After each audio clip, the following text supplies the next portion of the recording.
Good day and welcome back to Elementary 72 Gaming. Now I am on to the next part of the final build series with a Cormorant Navy issue. Now these are the first 4 ships that are listed and there are quite a big difference between each one. The first one is a primary level ship.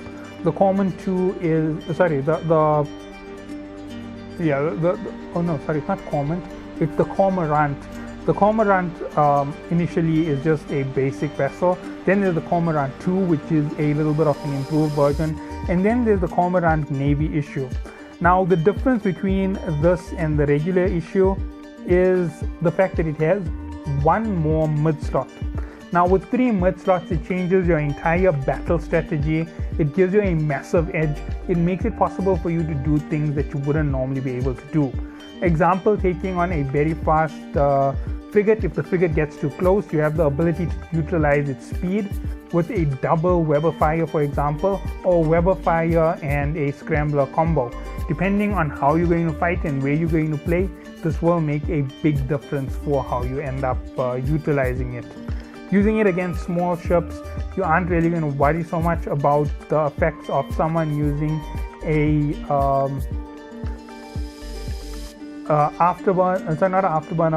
micro warp drive. You're going to be facing off against afterburners most times, so you are going to use mainly the basic function. You don't have a use in tackling, so chasing after fast ships isn't really going to be your baseline for this vessel. So 25% optimal range is the bonus for a Cormorant, so that is what you have.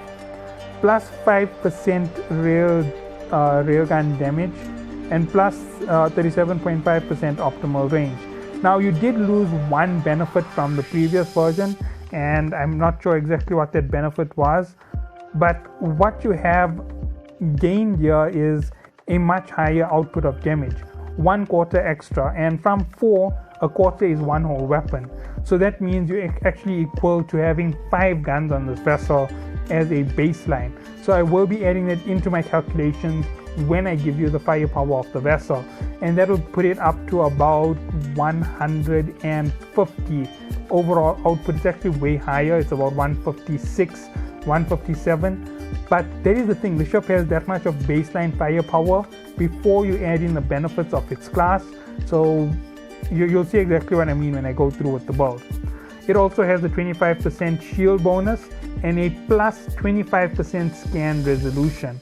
Now the additional scan resolution gives you faster targeting, which means you can actually hit targets a lot quicker with this vessel, making it a very good ship to take on frigates. And here comes the massive advantage. 5,000 overall defense. Considering that the ship isn't the very best when it comes to armor, 5,000 plus the defense bonuses that are going to be applied from your total will make it pretty much equal to a baseline cruiser, and this will make it a very useful ship for you to utilize when it comes to actual combat. You have a 303 meter per second flight velocity and a 4.5 AU warp speed, 72 megawatt power grid. When you add in the bonuses to this vessel, it is going to go well above 100, and you'll see why that doesn't really affect the ship too much. Now when I say well above 100, I really mean it is well above 100. It should be closer to 109 or 110 megawatts power grid, but it isn't actually at that figure. It's just slightly lower. It has a 575 gigajoule capacitor. This is going to be drained really fast considering that it is a railgun operated vessel. So let's get into it and let's show you where you need to go.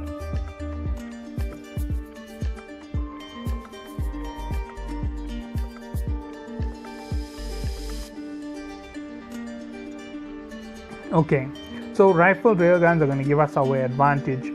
A nice long range on a rifled railgun at 13 megawatts per weapon. You count that as 4.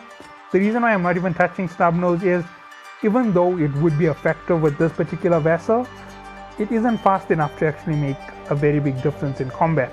You need everything to charge at you and you need things to be very close. So you're going to be better off fighting mid-range vessels. And if you have a little bit more range on your weapons, it means you can get a lot closer without having to go through much trouble. Remember, you are having a 25% increase in damage. It makes a massive difference to how much of firepower you're going to be putting out in the end. Remember, there are special class vessels after this.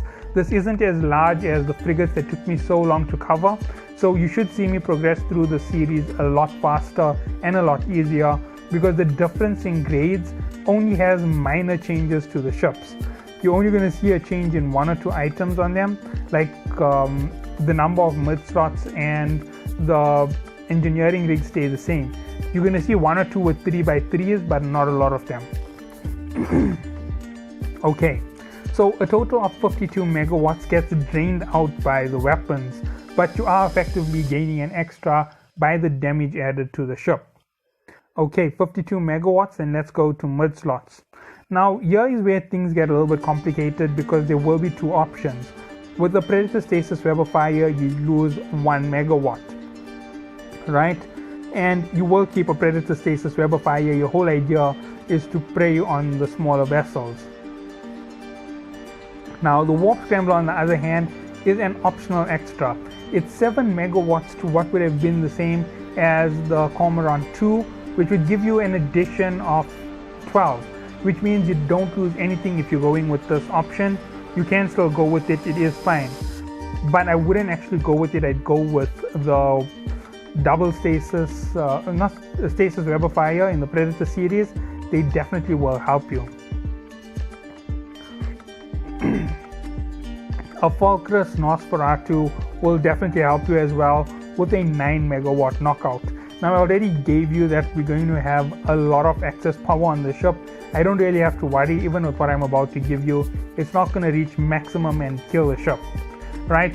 With this particular module activated with double Web of Fires, you have the advantage of taking on big ships with maximum damage. Cruisers aren't going to be very efficient against you. They will fall out in combat, and they will give you a lot of power to actually recover. Now another thing to note is the ship has an alarming amount of defense for its size. Considering that the Navy issue is this powerful, you could take it up all the way to T8 and T9 medium at the max, right? Now T9 medium is going to be very brutal on you. If you get caught as the ship that takes priority, they will obliterate you in terms of combat. If you have another ship with you, it will make it much easier. But so far, every time I have given a maximum level where you can reach has been in small. These ones can take on medium and large in T7. They will struggle with T8 and T9 medium. They will not survive in large. In large, they will be obliterated within a minute. Okay, as for low slots, they only have 3, so it's going to stand my current regular order. They will take on a small shield at 6 megawatts. That is going to give them quite an advantage. They're going to take on a hardener in the adaptive class at 1 megawatt. This is actually one of the more important ones to actually add to these ships. With the larger amount of damage, tanking ability, and this amount of extra resistance, it does add to your advantage.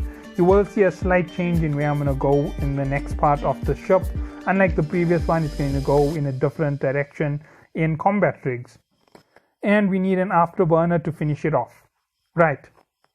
17 megawatts to the afterburner, and this is a massive bonus to the ship, making it less likely to be destroyed. Now, we're done with these few little additions in this class. The next thing to think about is what is going to be done in terms of engineering. I'm actually going to start with combat. In terms of weapons, we're going to go double damage. The reason is the ship is very effective with its current firepower, and adding something like 20% to its additional firepower, considering where we are in terms of range, instead of speeding up the firepower, 20% added to it is going to make a massive difference. And if you double it over, because it's 20% per weapon, that's going to put you almost at 40% extra. Another quarter plus extra added on top of the ship will take you well into the higher ranks.